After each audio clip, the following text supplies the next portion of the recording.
Bugun mamlakatimizda IT sohasiga qiziquvchi yoshlar tobora kengayib bormoqda.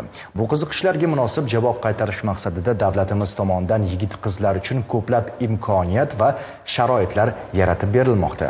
Muhammad al-Xorazmiy nomidagi Toshkent axborot texnologiyalari universitetida ilg'or muhandislik maktabini tashkil etilgani ham ana shu imkoniyatlarning bir qismidir. Hozir zamonaviy texnologiyalarsiz, gadjetlarsiz hayotimizni tasavvur etish qiyin. Bu kasblarga ham taalluqli. Ilgari kosmonavt bo'lishni istagan bolalarning qiziqishlari bugungi kunda aynan IT yo'nalishi bilan bog'liq. Yoshligimda kompyuterda, telefonlarda har xil o'yinlar o'ynab, bo'ldi. Men nasib bo'lsa, o'yin yaratadigan programmist bo'laman deb niyat qilganman. Undan keyin Tatuni tanlaganman. Bu yerda startup loyihalarimizni amalga oshiramiz. Ulardan bittasi hozirda o'zim ishlayotganim Uzworks deb nomlanadi. Full platforma qilyapmiz. Website, Android, iOS.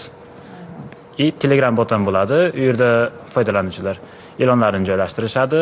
Jasur kabi dasturiy injiniring yo'nalishida tahsil olayotganlar uchun yaxshi xushxabar. Endilikda yurtimizda 10 ta oliygohda oliy muhandislik maktablari ochiladi. Bu haqda Prezident Shavkat Mirziyoyev raisligida joriy yil 20-iyun kuni muhandislik sohalarida kadrlar tayyorlash va oliy ta'lim muassasalari faoliyatini yanada takomillashtirish masalalari yuzasidan o'tkazilgan videoselektor yig'ilishida ma'lum qilingan edi. Shu bois birinchi bosqichda 10 ta oliygohda oliy muhandislik maktablarini ochiladi.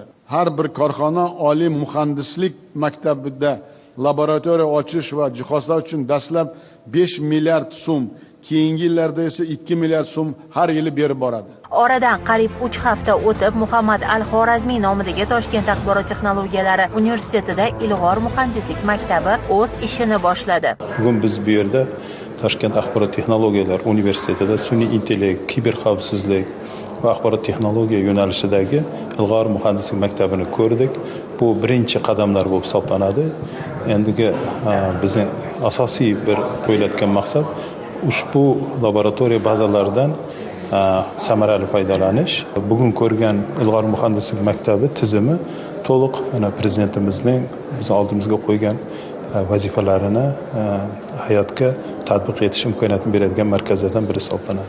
Oliy ta'lim fan va innovatsiyalar vazirining bildirishicha, hozirda har bir viloyatda mana shunday maktablar ochilishi rejalashtirilgan. Ya'ni Buxoro muhandislik texnologiyalar institutida, neft sohasida, Toshkent to'qimachilik institutida, to'qimachilik sanoatida, Andijon mashinasozlik instituti. Shunaqa o'xshagan, demak, yetakchi universitetlarimiz, o'zimizning mahalliy universitetlarimiz ilg'or muhandislik maktablarini shakllantiriladi. Ushbu ilg'or muhandislik maktabida tarmoq, korxona, oliygoh integratsiyasini mustahkamlash, mahalliy va xorijiy axborot kommunikatsiya texnologiyalari soha korxonalari bilan universitetda 10 ta laboratoriyalar kompleksi tashkil etilgan. Sohiba Akromova, Bobur Yo'ldoshev, Abdulloh Sultonxo'jayev, Zamon informatsion tahliliy dasturi uchun.